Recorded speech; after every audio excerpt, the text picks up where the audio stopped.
Good afternoon, financial professionals. My name is John Florence, and I am Senior Vice President of Marketing here at E4 Insurance Services. And I'm welcoming you once again to another edition of The Brew, where we build relationships every week. Thanks for tuning in today. And for those of you joining us for the first time, welcome. We'd like to begin the Brewcast every week by celebrating today's national days. There's a lot of them, and some of them I didn't really care for, but there's three that kind of jumped out to me. The first one was it's National Receptionist Day. Now, I also heard a statistic recently that about 50% of all workers now work remotely from their homes, at least part of the time. So receptionists, like phone operators, may soon be becoming a thing of the past. Until then, make sure to celebrate the receptionists in your lives and treat them well.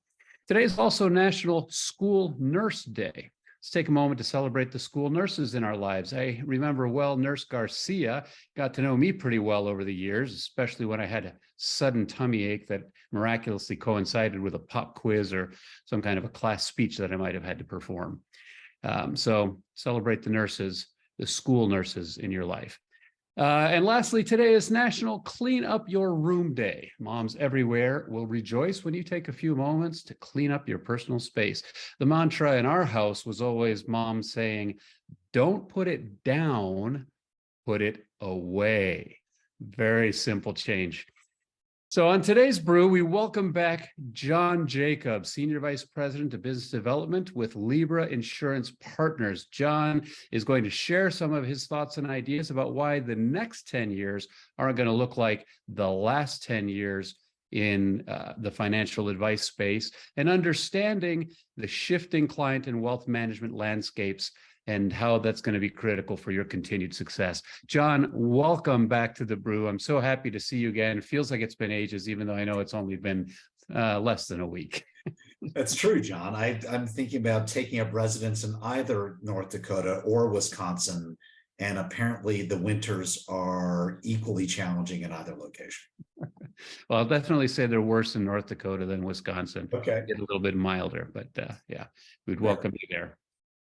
So great to see you again. And you had made a really great presentation at our BBT meeting last Thursday that we held in Delafield. And I'd like to just go back to that if you wouldn't mind, and maybe recap on some of the highlights of that.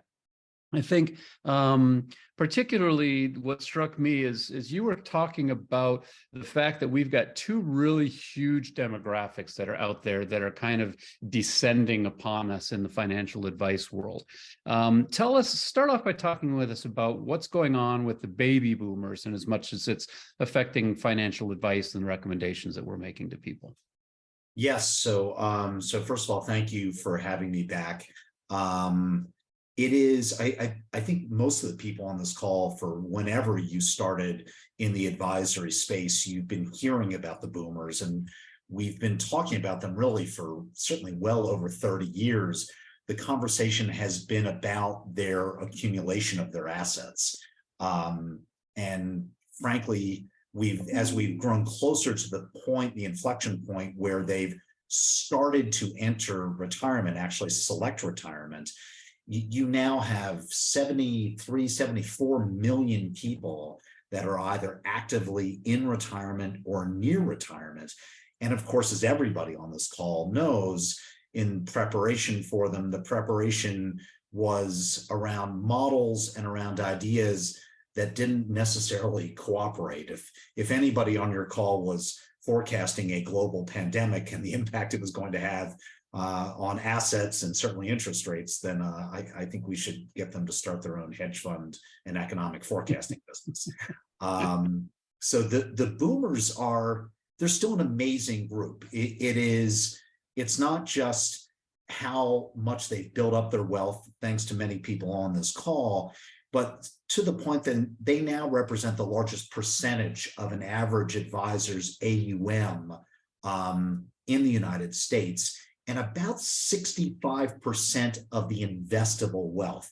That's not equity in people's homes, but it certainly includes qualified plan assets, non-qualified plan assets as well. So investable wealth, still 65% of it comes from the baby boomers.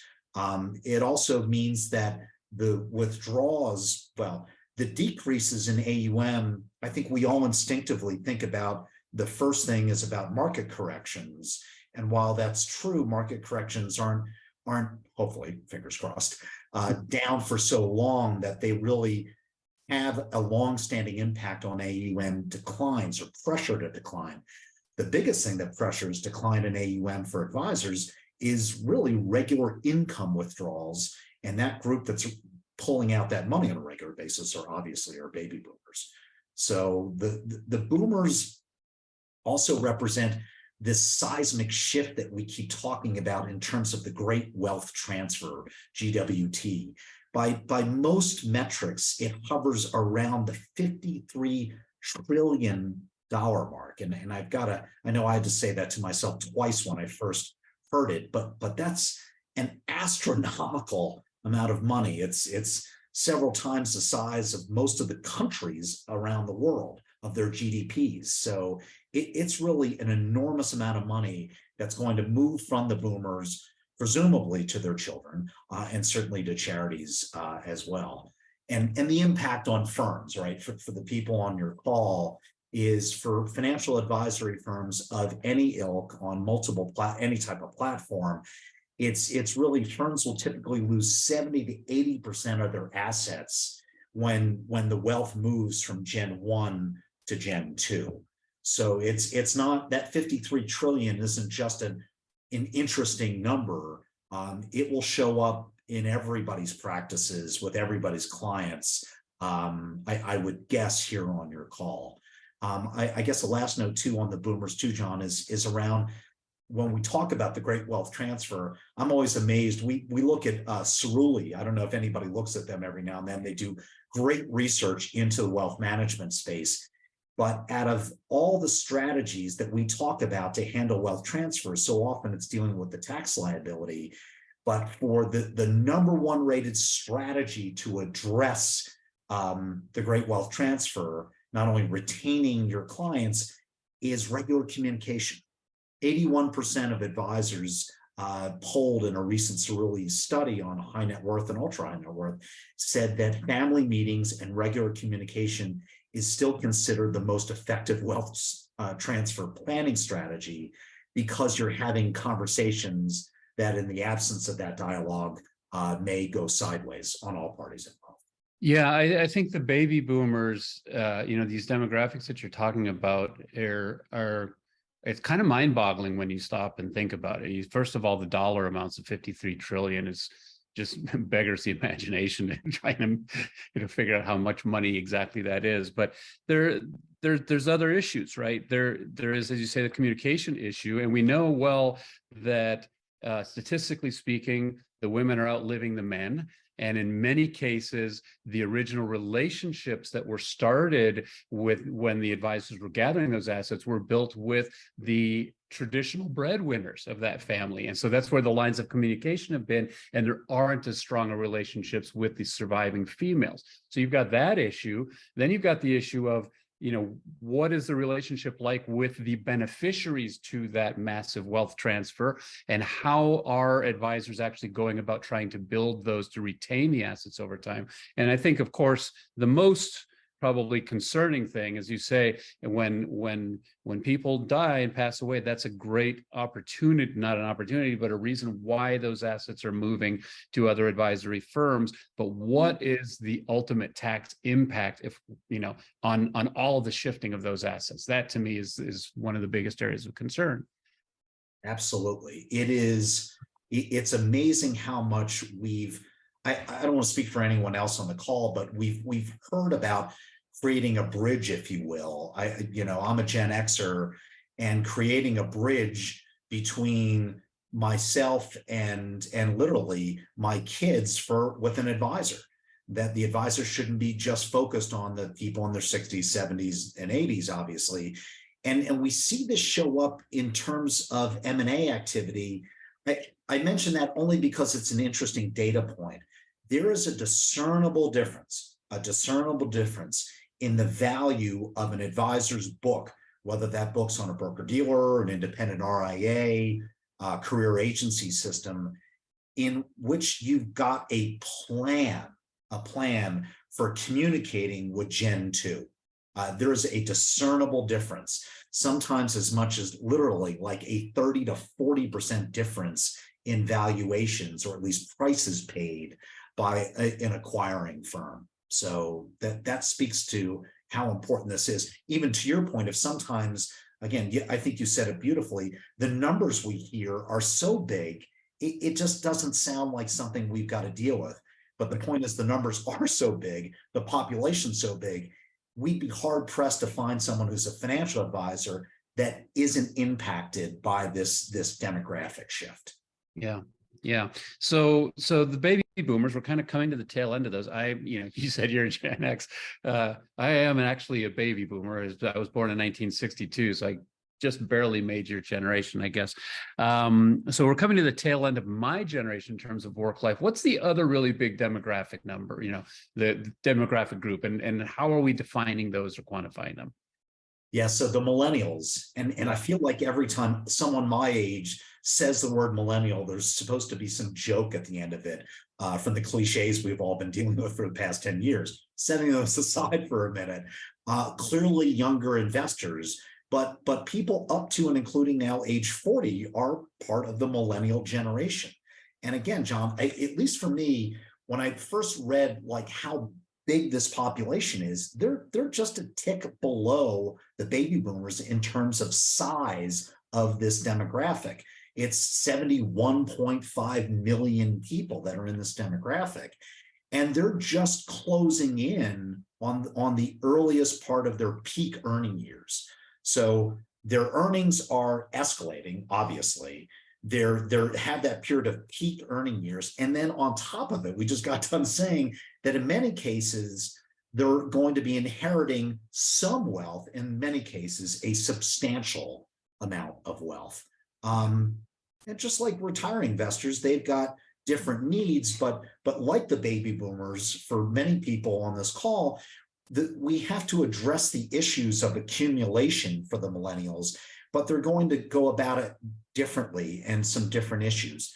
They've got budgeting and paying down student debt, and student debt, as we all know, was not nearly the issue for boomers and Gen Xers that it is for millennials, unfortunately. And then the other thing I think is fascinating is that they tend to be more cautious about investing than the older generations, really because that viewpoint, they've gone through these once in a lifetime market crashes. They've really gone through 3 of them. Of course, the greatest being the great financial crisis in 08 and 09. And that's had a lasting impact on their approach to risk. They're definitely more cautious about investing and willing to and want to find at least floors and guarantees in place where their older generation was a little bit more risky or risk tolerant. Yeah, I mean, I think it really is interesting because you're talking about a complete different shift in mentality in terms of how you deal with these different age groups. And if we kind of go back and think about it, the baby boomers that are still remaining on the books and as clients are people that you started working with, or maybe that they started their investing lives in the 1980s, right? At the very beginning of the 401k. They didn't even know what a 401k was. Nobody was talking about mutual funds. So your job as an advisor was really about all understanding, diversification and understanding, the different kinds of funds and the tax advantages of qualified plans. Now we've got an entire different generation that all of this is old hat to them, right? You don't need to talk to them about, a diversified portfolio. They kind of almost understand that intuitively. So where do the conversations go? What's important to talk about with millennials as an advisor? So it's such a great point that you're making, in part because there's been this, let's say, conversation, but there's been investing activity that's been, I'm reluctant to say unprecedented. It's been substantial into the resources to try to position financial firms, brokerage firms, asset managers, insurance companies, wealth managers, to position themselves for this great accumulation. And it's interesting, John, because I think I'll pick on us for a minute. I think we get so trapped by looking at the platforms and specifically the technology that's being used to position themselves for the millennials, because they will use technology at a higher degree, not shocking to anybody, than Gen X and baby boomers. However, the content of what is being brought to them is often around education.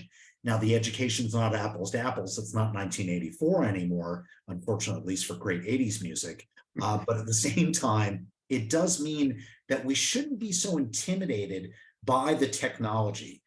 Goldman Sachs did a great study. I really wish they published this, but it talks about where people seek out advice and when they seek out advice. And really the inflection point was around income and around assets. So right around household income, around $250,000, combined incomes, AGI, and a net worth around $1 million, including the equity in the home, people moved away from doing do-it-yourselfers, so literally to all the DIY approaches, a lot of that with technology. They're then looking for advice.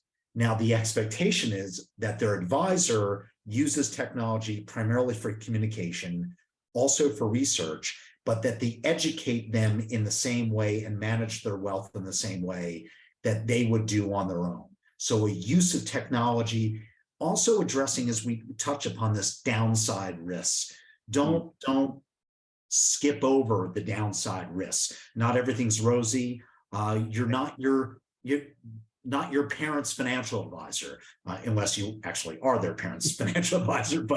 And of course, navigating inheritance, right? Really, really important. But the willingness to accommodate smaller clients who grow over time. That what was true in 1984, 1983 is true today. Yeah. So if we take what we hear from so many of the talking heads in our business, that as we look toward the future, that we can't expect to see some of the kinds of multiples and growth and just, runaway stock markets that we saw over the past 40 years. And we've got a now group of of clients, I should say, that are perhaps more protection and safety oriented, right? Or at least, or looking for the safer harbor. So they've been through the experiences of the last few major downturns. So let's talk a little bit about the search for fixed income, right? So what do we do in the current situation? Where do we pivot for these kind of younger investors that are coming in? Well, you got it. It's a real conundrum.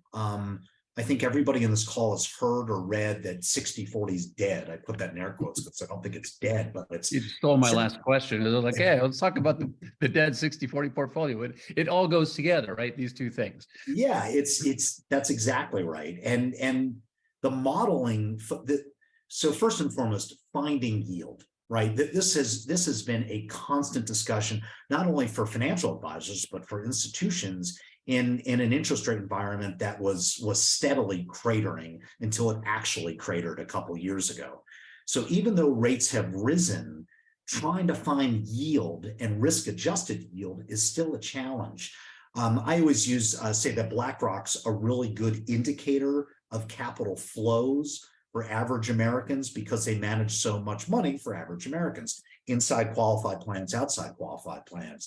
In 2022, one of the most difficult fixed income markets in a generation, BlackRock still added almost 125 billion in new assets in their iShare bond ETFs. Advisors use these, as everybody knows, to build customized bond ladders.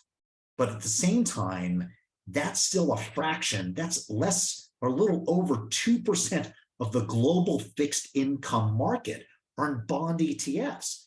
That's insane. That means how much is out there that's investable, but the volatility, the buy and hold is not nearly what it used to be. It used to be, the safest thing is just buy and hold treasuries. That volatility on treasuries alone is a reason why it's such a challenge to invest and buy and hold in any sort of fixed income instrument. The rise in private credit, I think, is a story that applies to everybody here, because we're seeing it show up not just in institutions, but also in the financial advisory space. Really tied to the great financial crisis when banks had to pull back, especially in corporate lending. you saw the rise of these non-bank lenders jumping up and filling that gap. You can go around to small to mid-sized businesses today, and it's like a 40%, maybe even 45% chance that their loans that they use to run their business are coming from a non-bank lender, either asset-backed security, asset-backed loans, or cash flow loans, either way. That rise in private credit, huge opportunity. Accessing it for your clients can be difficult. One of the things that's, I want to say, somewhat ironic, insurance companies, big institutional investors, have been investing in private credit now for almost 30 years. And you will find in some of the general accounts of the big life and annuity companies that they've got exposure to great fixed income, including private credit. As a matter of fact, somebody said to me recently from Wall Street that if some of these insurance companies, and I'll pick on Mass Mutual, I would certainly say Nationwide, Prudential, others, their general accounts are so strong in their fixed income portfolios that if you were able to take them out and sell them just as a fund, they would knock the cover off the ball. But usually the only way to access these general accounts is through the insurance products that the insurance companies are offering.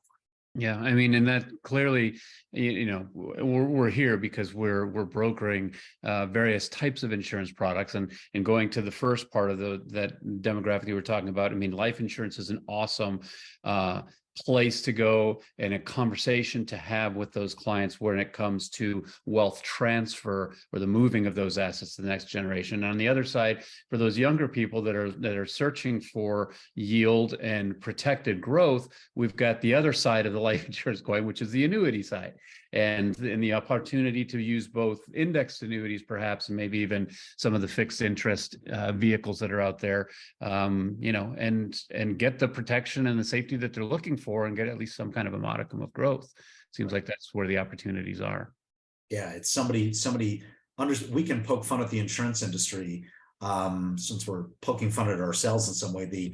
The sleepy, at times slow-moving insurance companies now find themselves in this position where the guarantees around their products, around principal, around income, that are contractually guaranteed. There are no contractual guarantees in asset management, right? They simply don't exist. And secondly, this access to really great diversified, uniquely diversified fixed income portfolios is something that the insurance companies can brag about. It didn't happen overnight either. These are portfolios that have been built over, in many cases, a 30 or 40-year period. It's amazing. Yeah. We're running out of time. I could talk to you all day, as I think but any kind of closing thoughts or anything you'd like to share with our audience today? Yeah, I would simply, I guess I would end on the fact that these demographics they do affect everybody's practice, no matter geographically where you are, how big or small it is. It does impact everybody. It's not just something that happens someplace off in the distance or just ultra high net worth clients. I think the fact that we're in a position, especially for the boomers, John, that we can provide guarantees, a floor on people's principal, contractually guaranteed income, and of course this unique tax structure, the demand for that is rising. We have RIAs around the United States, large OSJs, that are talking to us about insurance, and they will marvel that they haven't felt the urgency so much in managing their clients' wealth until more recently. And certainly part of that is taking less risk. Part of it is trying to find contractual guarantees as well as exposure to really good fixed income portfolios. Thank you. Thank you so much for sharing that. We'll wait and see if there's any questions coming through the chat box. And John, you may recall when we do this podcast every week, we always do a giveaway and to one of the listeners, and we give away a CE voucher and a Starbucks gift card. So if you wouldn't mind picking a number between 1 and 25. How about 18? 18. And number 18, the winner this week is Tim Ferguson. So Tim, congratulations. Be on the lookout for your voucher and your Starbucks card coming your way from all of us at E4. Now, let me see if there's any other questions here. Just one moment. All right, doesn't look like there's any more questions for us today, John. So thank you so much for your contribution and for sharing with us once again. My pleasure. Thank you. We ask you to join us next week as we welcome Ryan Patton, who is a senior consultant of advanced sales with Lincoln Financial. In next week's brew, he's going to discuss the items the court used to force, including the valuation of a business, what planning your clients may want to consider as alternatives, and other practices when working closely with family-held businesses. So that'll be next week on the brew, Ryan Patton. I will also remind you that today's brewcast and all of our brewcasts are recorded and are available on both our YouTube channel, just simply going to YouTube and searching for E4 Insurance Services, as well as on our website under the Brew tab. So feel free to browse through there for some of the topics available. John, once again, thank you for being here. I look forward to the next time we get to spend some time together. And everybody else, thank you for being here on the Brew today. We'll see you next week. Thank you, John. Thanks, everyone.